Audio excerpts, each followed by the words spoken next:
ওম শান্তি। চিন্তিত নহব, নিজক কেতিয়াও মনোকষ্ট নিদিব, হতাশা নহব।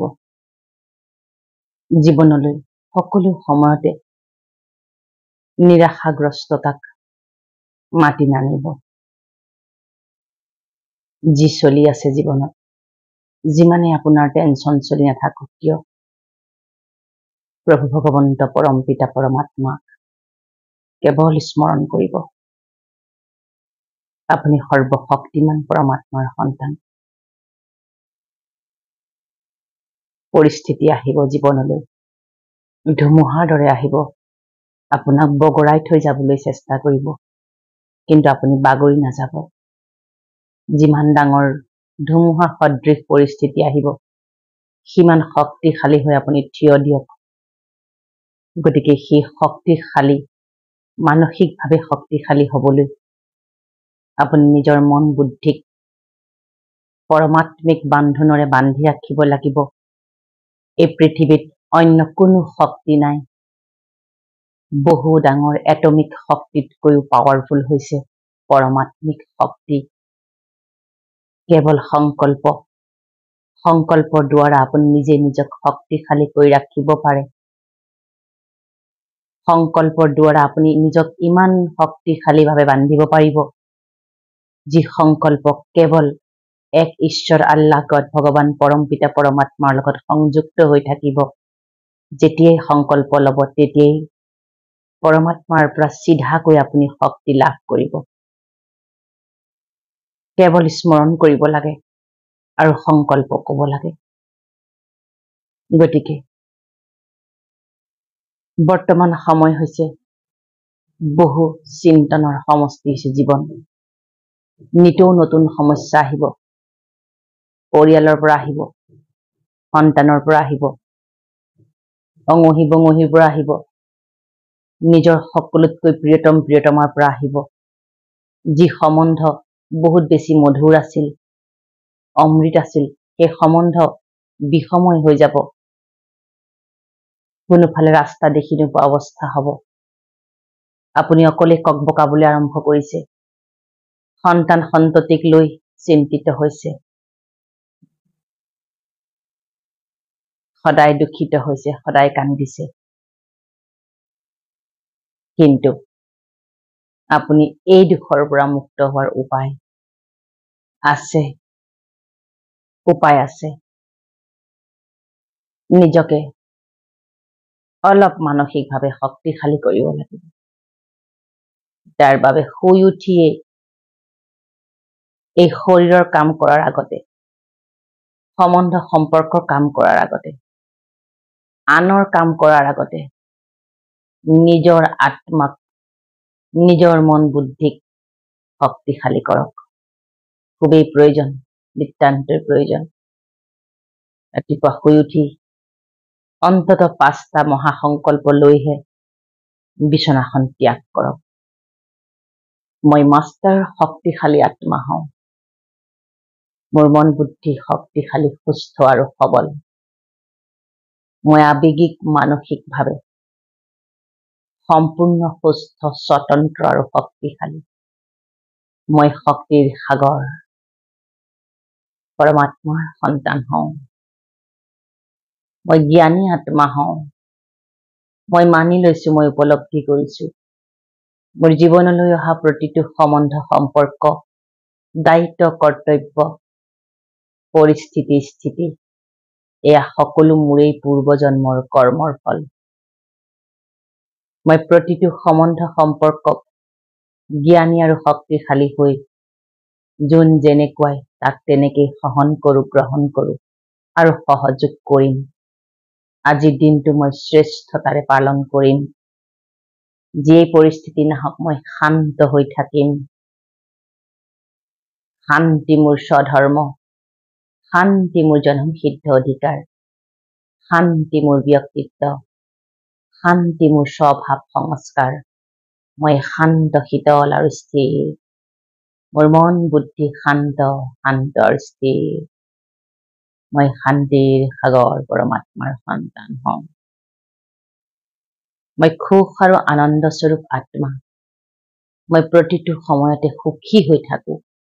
সুখ আৰু আনন্দ মোৰ জনমসিদ্ধ অধিকাৰ।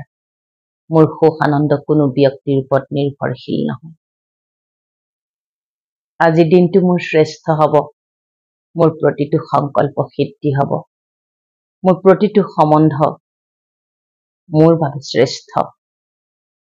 প্ৰতিজনে নিজৰ নিজৰ কৰ্মৰ পাৰ্ট বজাই আছে। মই সকলোৰে প্ৰতি সমকল্যাণকাৰী।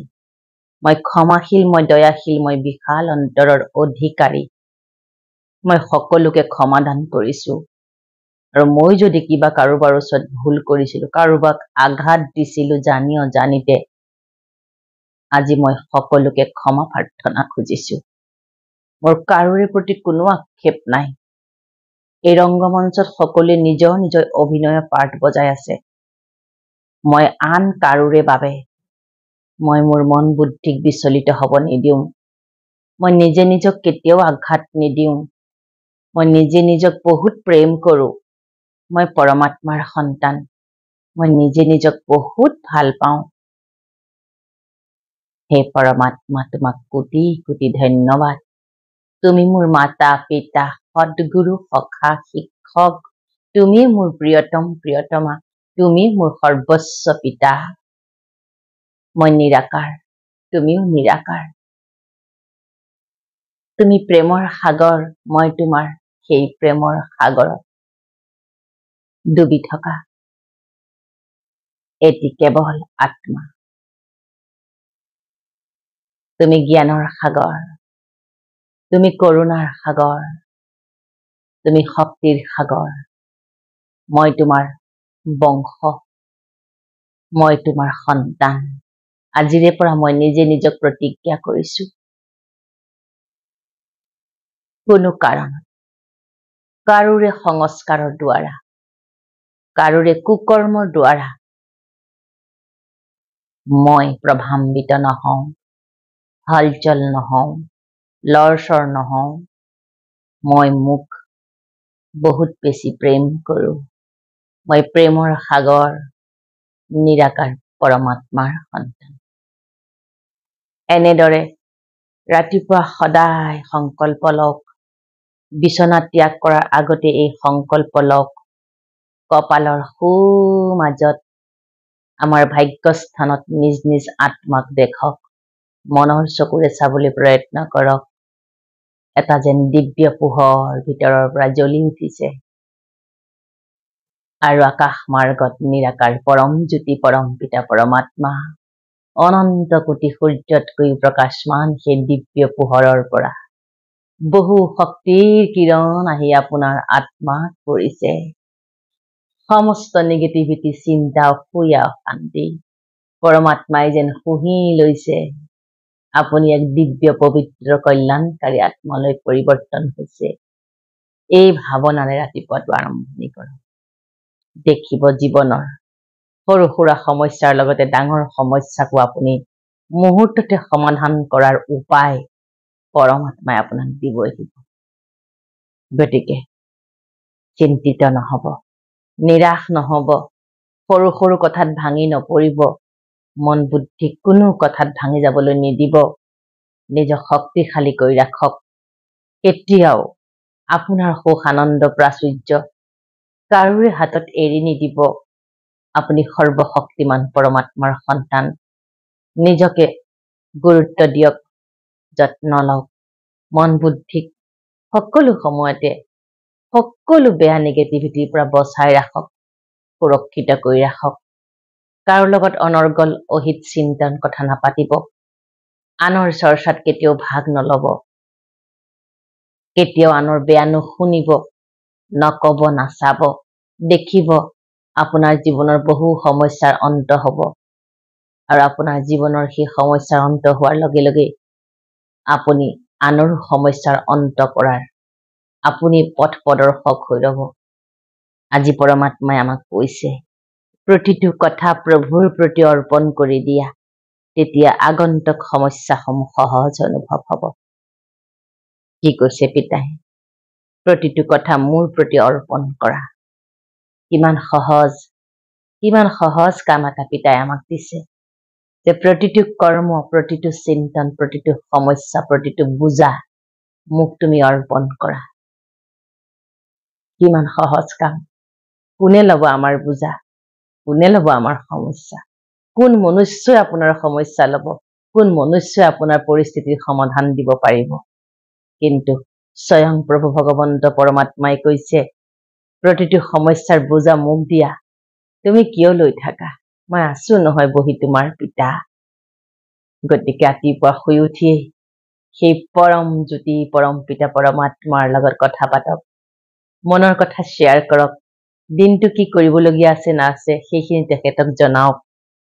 চাওকচোন এটা সম্বন্ধ স্থাপন কৰি, মনুষ্যৰ লগত সম্বন্ধ স্থাপন কৰি বহু বিষ পান কৰিলে আপুনি, মনুষ্যৰ লগত সম্বন্ধ কৰি বহু কষ্ট পালে।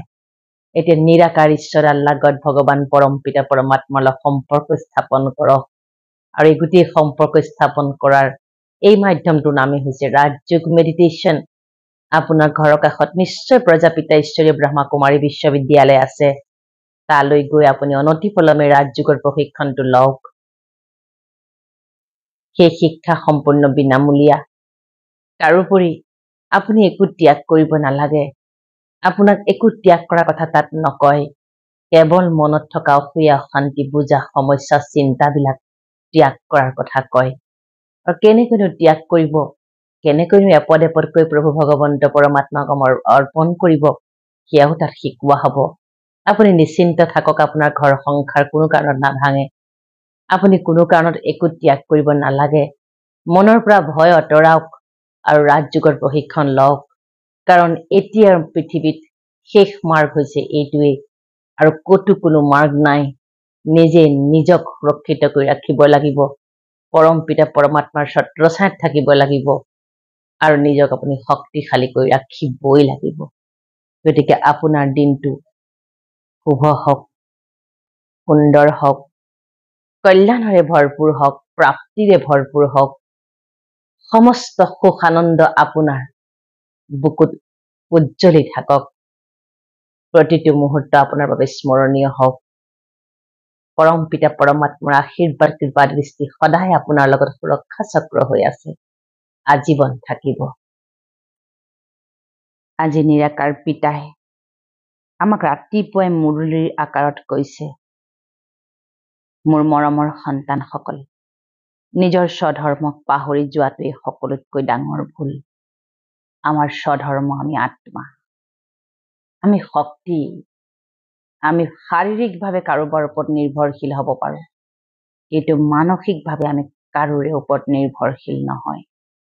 যেতিয়া মানসিকভাৱে আপুনি শক্তিশালী হ'ব, শাৰীৰিকভাৱেও কাৰোৰে ওপৰত নিৰ্ভৰ কৰিবলগীয়াত নপৰে। এতিয়া মনুষ্যই সদায় মানসিকভাৱে ভাগি পৰিছে। মনুষ্যই এতিয়া নিজে নিজৰ লগত যুদ্ধ কৰিবলৈ আৰম্ভ কৰিছে। মন বুদ্ধিৰ সেই যুদ্ধত আজি মনুষ্য দুৰ্বল হৈ গৈছে, বিষাদগ্ৰস্ত হৈ গৈছে, যাৰ ফলস্বৰূপে প্ৰতিটো কথাত খং, অস্থিৰতা, খিংখিঙীয়া ভাৱৰ পৰিচয় দাঙি ধৰিছে।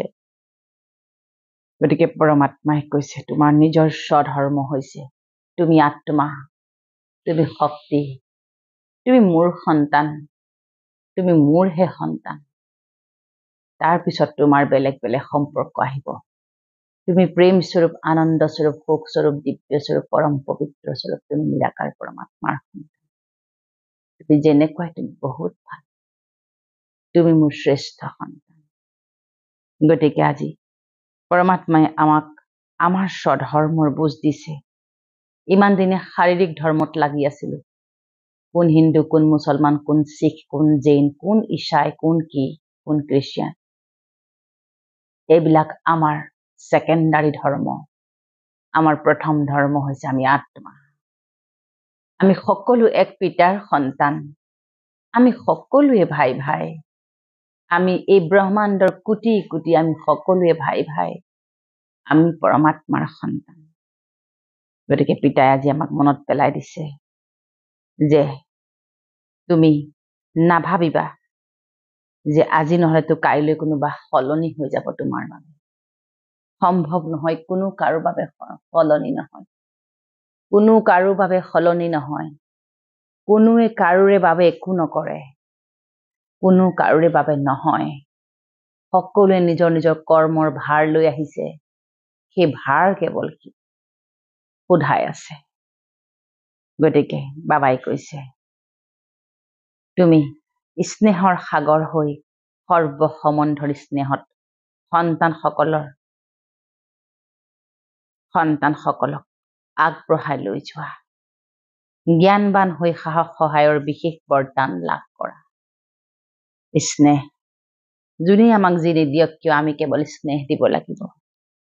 আপোনাক কোনোবাই বেয়া পাইছে, আপুনি তেওঁক স্নেহৰে কেৱল আশীৰ্বাদ দি তাৰ পৰা আপুনি নিজকে মুক্ত কৰক। তাৰ বাদে বেলেগ বিকল্প নাই, হয়নে?